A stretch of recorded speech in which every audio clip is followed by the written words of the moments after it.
Now before every ride you want to get ready.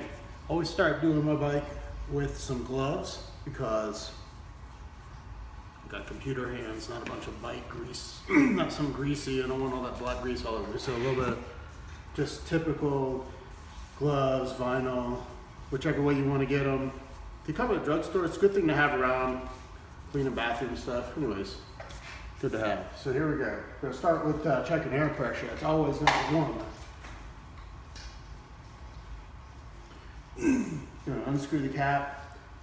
This type of valve, it's got a little rubber cap that does not too much, but it blocks sand and stuff from getting in there at a minimum. You have to unscrew that. Just put it on, open the lever. Check your handy gauge. One and around 100 to 120 on road bike tires, depending on what kind. I'm real happy with that pressure right there.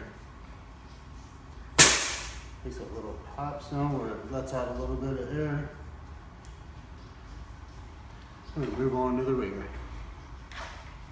Same technique, of course. Complication being there's a little bit of chain and extra gears and stuff to keep out of the way while you're pumping. Just turn the wheel a little bit to get away from that. So, checking that one. Great.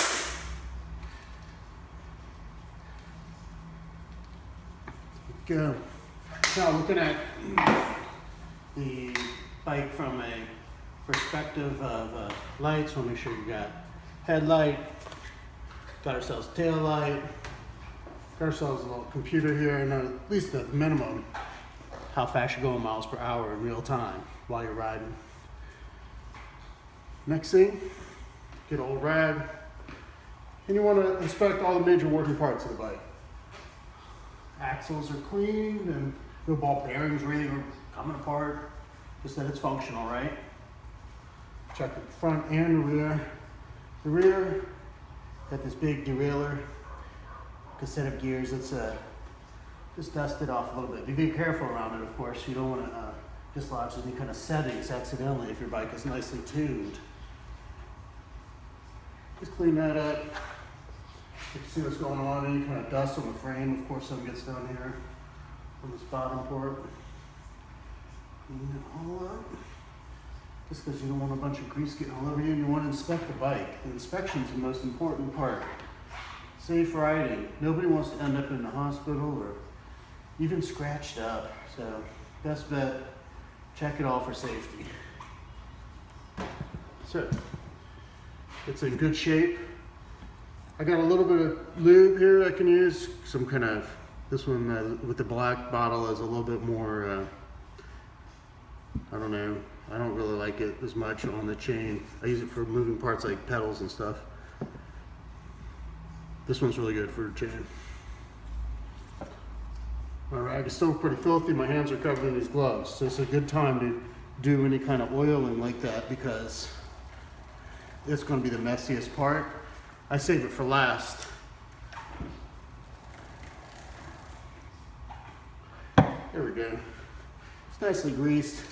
I take the rag and I really wipe it down after that. I don't want any excess grease. I want the whole chain greased for a ride, every ride. But you don't want any excess. It gets all nasty. There's no need for it. It just clumps up. Dusting that off. Now my hands are filthy with this. Voila, put it in a trash can. Glove removing technique, use one dirty one to pull it from the inside. Clean hand right there and there. Hands are clean. Lastly, I've got a couple of pieces I keep on hand in a back pouch. In this pouch I've got these for changing a tube. I've got a tube, the tube changing tools. I keep a multi-tool that just has a bunch of basics. Don't have to be too fancy, but got different kind of Allen wrenches and the Phillips and a few other things. Just keep that in there. And this is an old-fashioned tool, a spoke wrench, just in case. That's a might need to have, chances not. But I'd like to go prepared. So I learned from some good friends in Richmond who taught me how to go prepared with what I'm doing.